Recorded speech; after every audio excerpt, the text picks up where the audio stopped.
আমরা স্বরাষ্ট্র উপদেষ্টার জন্য আলু পেঁয়াজ বেগুনের ঝুড়ির উপহার নিয়ে এসেছি।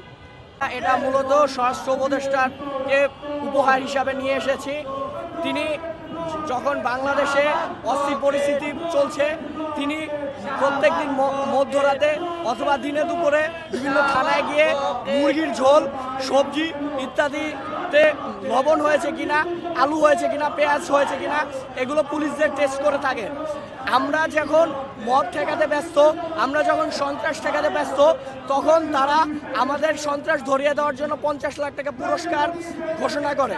আমি বলতে চাই যে যদি জনতাকে 50 লাখ টাকার পুরস্কারের মাধ্যমে সন্ত্রাসী ধরিয়ে দিতে হয়, তাহলে এই দেশে ডিজিএফআই, এনএসআই, পিবিআই, সিআইডি কি করে?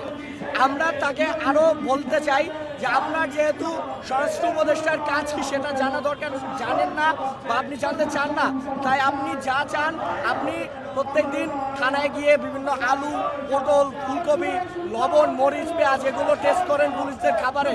তো আমরা একটাই উপহার দিলাম, আমাদের হাদি ভাইয়ের উপর যেই হামলা হয়েছে সেটার প্রতিরোধ আমরা করব।